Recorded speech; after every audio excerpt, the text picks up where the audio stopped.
جی شیخ صاحب. بسم اللہ الرحمن الرحیم الحمد للہ رب العالمین صلی اللہ علی نبینا محمد وعلی آلہ وصحبہ اجمعین. جنائز کے احکام کا تذکرہ ہو رہا تھا.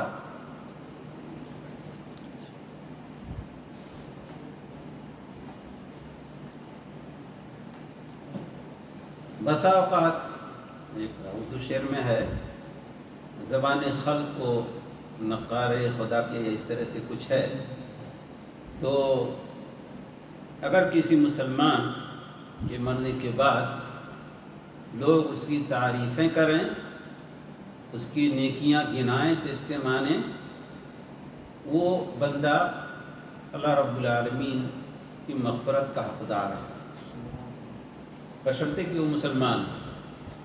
لیکن اگر لوگ اسے برے نام سے یاد کریں، چاہے وہ مسلمان ہی کیوں نہ ہو، لوگ اس کی نیکیوں کے بجائے اس کی برائیاں بیان کرنا شروع کر دیں، تو اس کے لیے یہ خطرے کی گھنٹی ہے.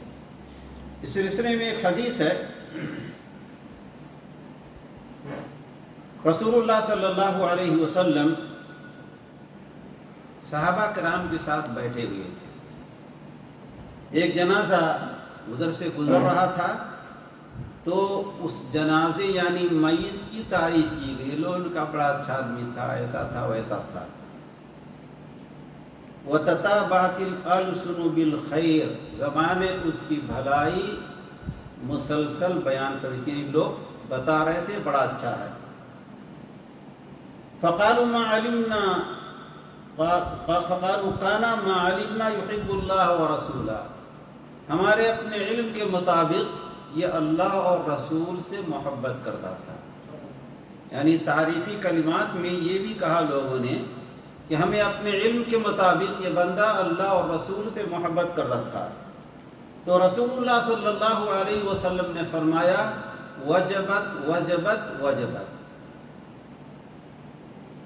کہتے ہیں کہ ایک دوسرا جنازہ گزارا گیا تو لوگوں نے اس کے بارے میں کچھ برا بھلا کہا، یعنی یہ ایسا تھا، اتنا غلط کام کرتا تھا، یہ تھا وہ تھا. تو لوگوں نے کہنا شروع کر دیا بئس المرء کان فی دین اللہ، اللہ کے دین کے بارے میں یہ بہت برا آدمی تھا. یعنی گویا دین کی احکامات کو پابند نہیں تھا. بہرحال لوگوں نے اسے برا ہی کہا. تو رسول اللہ صلی اللہ علیہ وسلم نے فرمایا وجبت وجبت وجبت، یعنی یہ چیز واجب ہو گئی. حضرت عمر بن خطاب رضی اللہ تعالیٰ عنہ نے کہا اے اللہ کے رسول، میرے ماں باپ آپ پر قربان ہوں، ایک جنازہ گزارا گیا تو لوگوں نے اس کی تعریف کی یا اس کی تعریف کی گئی تو آپ نے وجبت وجبت کہا. اور دوسرا جنازہ جب گزارا گیا تو لوگوں نے برا بھلا کہا، تو اس موقع پر بھی آپ نے وجبت وجبت وجبت کہا. مطلب کہ اس کا کیا مطلب ہے؟ آپ نے پہلی بار بھی وجبت وجبت اور دوسری بار بھی وجبت وجبت وجبت، یعنی یہ چیز واجب ہو گئی. تو رسول اللہ صلی اللہ علیہ وسلم نے فرمایا من اثنیتم علیہ خیرا، جس کے سلسلے میں تم لوگوں نے بھلی بات کہی، جس کی تعریف کی، وجبت لہ الجنہ، اس کے لیے جنت واجب ہوگی. کہتے ہیں نا کہ بدنام جو ہے یہ بد سے بدنام برا.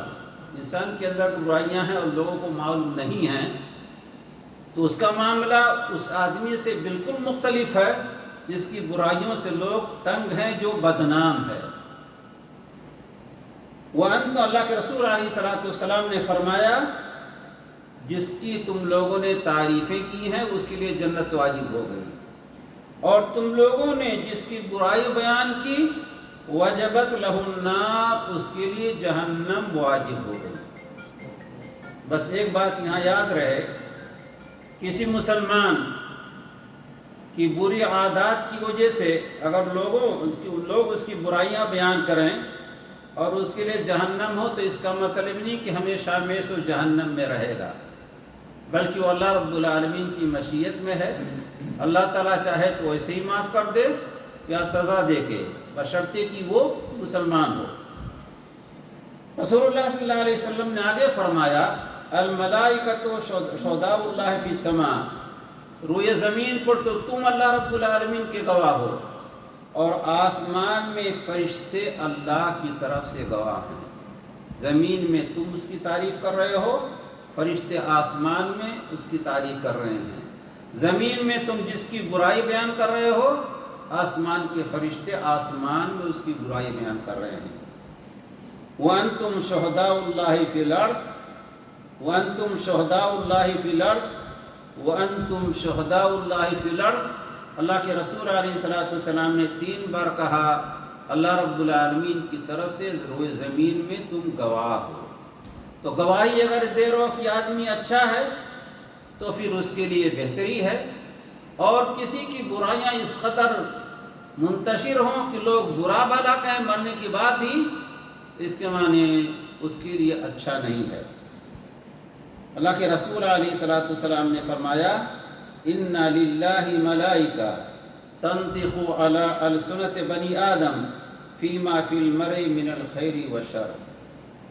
اللہ رب العالمین کے فرشتے ہیں جو بنی آدم کی زبان سے بتاتے ہیں آدمی کی بھلائی یا برائی۔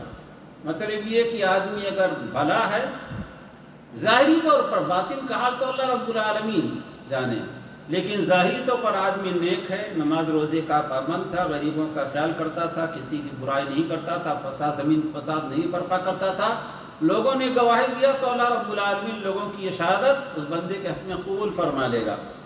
اور اگر لوگوں نے اپنی آنکھوں سے اس کو کبھی اچھا کام کرتے نہیں دیکھا، ہمیشہ برائی کام کرتا رہا، اور لوگوں نے پھر گواہی دے دی کہ آدمی برا تھا، اللہ رب العالمین لوگوں کی گواہی بھی قبول فرما لے گا، حالانکہ اللہ رب العالمین سب کچھ جانے والا ہے۔ یہ حدیث بخاری شریف اور مسلم شریف کی ہے۔ ایک اور حدیث ہے، یہ بھی بخاری شریف میں ہے، ابو الاسود دہلی اس حدیث کے راوی ہیں، یہ گویا تابعی ہیں، کہتے ہیں کہ میں مدینہ آیا اور مدینہ میں ایک بیماری پھیلی ہوئی تھی اور لوگ بڑی تیزی سے مر رہے تھے۔ کہتے ہیں میں عمر ابن خطاب رضی اللہ تعالیٰ عنہ کے پاس بیٹھا، اسے لگتا ہے کہ عمر ابن خطاب رضی اللہ تعالیٰ عنہ کی خلافت کا زمانہ تھا۔ تو کہتے ہیں کہ ایک جنازہ ادھر سے گزرا تو اس کی تعریف کی گئی۔ حضرت عمر نے کہا وجبت، کہتے ہیں میں نے کہا یا امیر المومنین یہ وجبت کا کیا مطلب ہے؟ کہتے ہیں میں نے کہا، کہتے ہیں کہ انہوں نے کہا میں نے وہی بات کہی ہے جو رسول اللہ صلی اللہ علیہ وسلم نے فرمائی ہے کہ کسی بھی مسلمان کے لیے 4 آدمی اس کی بھلائی کی گواہی دیں تو اللہ تعالیٰ اسے جنت میں داخل فرمائے گا۔ گویا انہوں نے رسول اللہ صلی اللہ علیہ وسلم سے اس طرح بھی فرماتے ہوئے سنا۔ کہتے ہیں ہم نے کہا کہ اللہ کا رسول اگر 3 مسلمان گواہی دیں کہ اچھا آدمی تھا، تو آپ نے فرمایا 3 کی بھی گواہی۔ کہتے ہیں ہم نے کہا اللہ کا رسول اگر 2 آدمی کہتے ہیں بڑا اچھا آدمی تھا، تو رسول اللہ صلی اللہ علیہ وسلم نے فرمایا 2 آدمی کی گواہی بھی اسے جنت میں لے جانے کا سبب بنے گی۔ کہتے ہیں اس کے آگے ہم نے 1 کے بارے میں کچھ نہیں پوچھا۔ یہ حدیث بھی بخاری شریف کے اندر ہے۔ ایک دوسری حدیث ہے جس کے اندر رسول اللہ صلی اللہ علیہ وسلم نے فرمایا ما من مسلم يموت فيشهد له 4 من اهل بيت جيرانه الادنيين انهم لا يعلمون من الله خيرا الا قال الله تعالى وتبارك قد قبلت او قد قبلت قولكم۔ کوئی بھی مسلمان مرتا ہے اور اس کے پڑوسیوں میں سے 4 آدمی جو قریبی پڑوسی ہیں، 4 آدمی اس بات کی گواہی دیتے ہیں کہ ہمیں اس آدمی کے اندر صرف بھلائی ہی نظر آتی ہے، یہ آدمی اچھا آدمی تھا، کوئی برائی اس کے اندر نہیں تھی۔ تو اللہ رب العالمین فرماتا ہے ہم نے تمہاری بات کو، تمہاری گواہی کو قبول کر لیا، یعنی اس کا انجام بہتر کیا۔ اور آگے ہے وغفرت له ما لا تعلمون، اور جو تم نہیں جانتے ہو، تم جو ظاہر میں جانتے وہی کہہ سکتے ہو، لیکن جو تم نہیں جانتے ہم نے اسے بھی بخش دیا۔ ان تینوں حدیثوں سے معلوم یہ ہوا کہ اللہ کے رسول علیہ الصلوۃ والسلام کا یہ فرمان صحابہ کرام کے ساتھ خاص نہیں تھا۔ اگر صحابہ کرام کے ساتھ خاص ہوتا تو عمر ابن خطاب رضی اللہ تعالیٰ عنہ بعد میں یہ نہ کہتے نیز اللہ کے رسول علیہ الصلوۃ والسلام کی یہ جو آخری حدیث میں ہے اس میں رسول اللہ صلی اللہ علیہ وسلم نے ما من مسلمین کا، کوئی بھی مسلمان جس کا انتقال ہو، تو اس میں صحابہ بھی داخل ہیں، غیر صحابہ بھی اس میں داخل ہیں۔ انسان اگر بھلا ہے، لوگ اسے اچھے نام سے یاد کرتے ہیں، تو اللہ رب العالمین باطن کا احوال جانتا، لیکن ظاہری طور پر اس کے لیے بہتر ہی بہتر ہے۔ یہاں پر ہم ایک بات یہ بتا دیں آپ کو، بعض لوگ کیا کرتے ہیں، نماز جنازہ کے بعد کہیں کی ہوتا پوچھتے، مولوی پوچھتا تم لوگ اس آدمی کے بارے میں کیا کہتے ہو، کہیں کہ ایسا ہوتا ہے، دفن کرنے کے بعد کہتے ہیں اس آدمی کے بارے میں کیا کہتے ہو، اور کبھی ایسا بھی ہوتا ہے کہ پرچی پر لکھ دیتے ہیں اور لکھ کے قبر میں رکھ دیتے ہیں کہ ہم اس کے بارے میں جو جانتے ہیں اچھا ہی اچھا جانتے ہیں، یعنی فرشتہ کی وہ پرچی پڑھیں گے کیا کریں گے دوسرے کیا رسول اللہ صلی اللہ علیہ وسلم اور صحابہ کرام میں کسی نے ایسا کیا؟ کسی نے نہیں کیا۔ تو جنازہ ختم ہونے کے بعد پھر کہتے ہیں کہ گواہ رہو، اس کے لیے بھلائی کی گواہ دو، تو سب لوگ کہتے ہیں کہ ہاں نیک آدمی تھا، یہ اچھوں میں سے تھے۔ اور آپ جانتے ہیں جنازے کے اندر ایسے لوگ بھی آتے ہیں جو جانتے بھی نہیں کہ یہ کیسا آدمی ہے اور کون ہے۔ جنازے میں تو باہر کے بھی لوگ آتے ہیں جو جانتے ہی نہیں کہ یہ کیسا ابھی وہ بھی گواہی دے دیتے ہیں، تو گویا یہ طریقہ غلط ہے۔ ایک تو اللہ کے رسول علیہ الصلوۃ والسلام یا صحابہ کرام کا طریقہ نہیں تھا، دوسرے اس میں یہ کہ گواہی دینے والے جانتے بھی نہیں کہ یہ کیسا ہے۔ بھائی جو آدمی جانے تو ٹھیک ہے اس کی گواہی، اور جو نہیں جانتا آدمی کیسا ہے۔ دوسری بات یہ ایسی حالت میں بعض لوگ جانتے بھی اس کے اندر برائی ہے لیکن لوگوں کے سامنے نہیں کہہ سکتے، تو کہہ رہے ہیں کہ اس طرح سے جو ہے حدیث کا یہ مطلب نہیں ہے، اور یہ طریقہ سراسر بدعت قبیحہ ہے، اس لیے کہ سلف صالحین کا یہ عمل نہیں تھا کسی کے مرنے کے بعد، دفن کرنے کے بعد اس طرح سے اس کی نیکی کی گواہی دیں، بلکہ کبھی ایسا بھی ہو سکتا ہے کہ وہ جانتے ہیں کہ اس کے اندر برائی ہے، یہ آدمی برے کام کرتا تھا، بدعہد تھا، نماز کا تارک تھا، لیکن لوگوں کی رعایت میں وہ بھی گواہی دیتا ہے کہ یہ آدمی بڑا اچھا ہے، تو گویا اس حقیقت کے خلاف وہ گواہی دے رہا ہے۔ اس لیے یہ طریقہ سراسر غلط ہے، نہ تو یہ رسول اللہ صلی اللہ علیہ وسلم نے کیا، نہ صحابہ کرام نے کیا، اور نہ سلف صالحین نے کیا، اور آگے بڑھ کے جو لوگ وہاں شہادت نامہ وغیرہ قبر میں رکھتے ہیں، یہ اور بدترین جہالت اور بدعت ہے۔ کبھی ایسا بھی ہوتا کہ مرنے کے بعد لوگ بڑی لمبی چوڑی دعائیں کرتے ہیں اجتماعی طور پر، حالانکہ اس کا بھی کوئی ثبوت نہیں ہے، نہ رسول اللہ صلی اللہ علیہ وسلم سے نہ صحابہ کرام سے۔ رسول اللہ صلی اللہ علیہ وسلم سے جو کچھ ثابت ہے کہ آپ نے ایک میت کے دفن کرنے کے بعد فرمایا تھا کہ ابھی ابھی ان سے سوال ہوگا، اس لیے ان کے لیے قبر میں ثبات قدمی کی دعا کرو اور مغفرت کی دعا کرو۔ چاہتے تو اللہ کے رسول علیہ الصلوۃ والسلام ہاتھ اٹھا لے، سارے صحابہ کرام آمین کہتے، لیکن ایسا نہیں کیا رسول اللہ صلی اللہ علیہ وسلم نے۔ اللہ کے رسول علیہ الصلوۃ والسلام نے فرمایا استغفروا لاخیکم وصلوا له التثبیت فانه الآن یسأل، اپنے بھائی کے لیے بخشش کی دعا کرو اور قبر میں ثبات قدمی کی دعا کرو، اس لیے ابھی ابھی ان سے پوچھا جائے گا۔ کبھی ایسا ہوتا ہے کسی آدمی کا انتقال ہوا، خاص طور پر کسی بڑے آدمی کا دینی لحاظ سے، دنیاوی لحاظ سے، اور اس موقع پر سورج چاند کے اندر گرہن لگ گیا، تو بعض لوگ کہنا شروع کر دیتے ہیں کہ فلاں کی موت کی وجہ سے ایسا ہوا، سورج بھی رونے لگا، چاند بھی غمزدہ ہو گیا. لیکن یہ ساری چیزیں غلط ہیں، زمانے جاہلیت کی خرافات میں سے ہے. اللہ کے رسول علیہ السلام کے بیٹے ابراہیم جو ماریہ قبطیہ کے بطن سے تھے، لونڈی تھی مصری، اور 16-17 یا 18 مہینے کی عمر میں ابراہیم کا انتقال ہوا تھا، اور اسی دن اتفاق سے سورج میں گرہن لگ گیا تھا.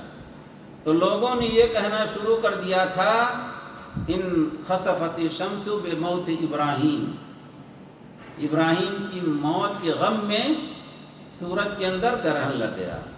تو رسول اللہ صلی اللہ علیہ وسلم نے خطبہ دیا اور فرمایا ان الشمس والقمر لا ينخسفان لموت احد ولا لحیاتی.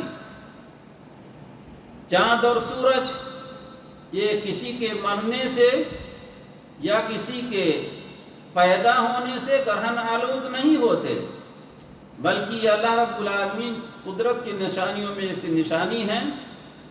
اللہ رب العالمین اس کے ذریعے سے اپنے بندوں کو ڈراتا ہے.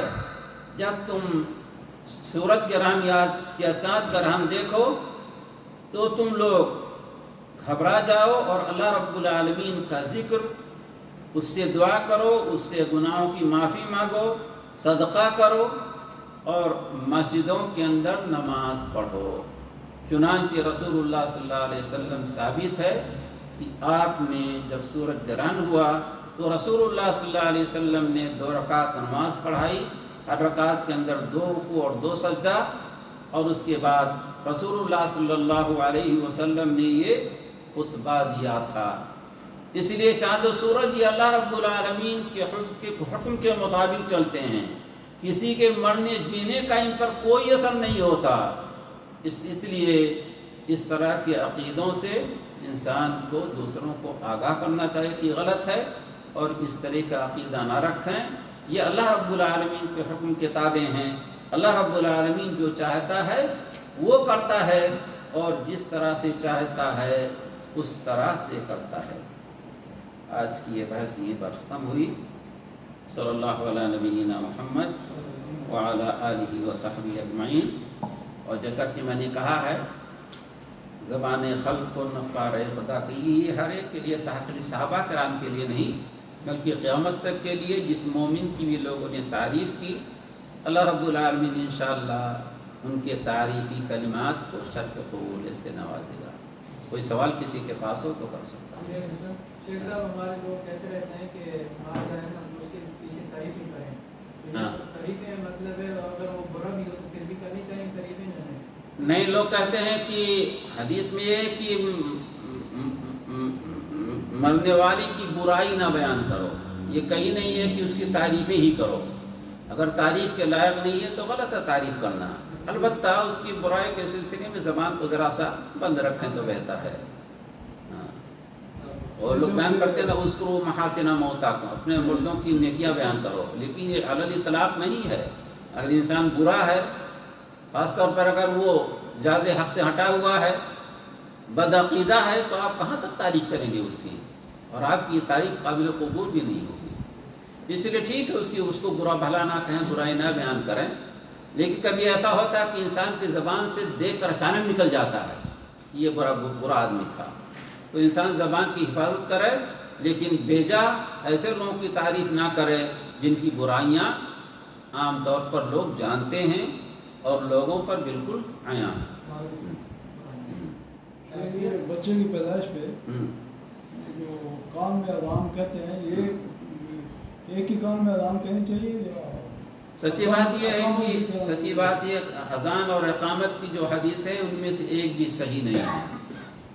بچے کی ولادت پر جو دائیں کان میں اذان بائیں کان میں اقامت کے سلسلے میں تو بالکل ضعیف حدیث ہے، لیکن اذان کے سلسلے میں ضعیف حدیثوں کو ملا کر کے گنجائش نکلتی ہے بس دائیں کان میں، لیکن کسی صحیح حدیث اس کا ثبوت نہیں. اگر گنجائش کی حد تک کرنا ہو تو دائیں ہاتھ میں اذان، وہ بھی آہستہ ایسے نہیں کہ زور سے کہیں کہ لوگ سنیں، اور نہ کہیں تو کوئی حرج نہیں. اور اقامت کی حدیث تو بالکل ضعیف. تعزیت پہ جا کے مطلب کے لیے دعا کرنا ہے، اس سے اپنی جواز دے گا. کس کا؟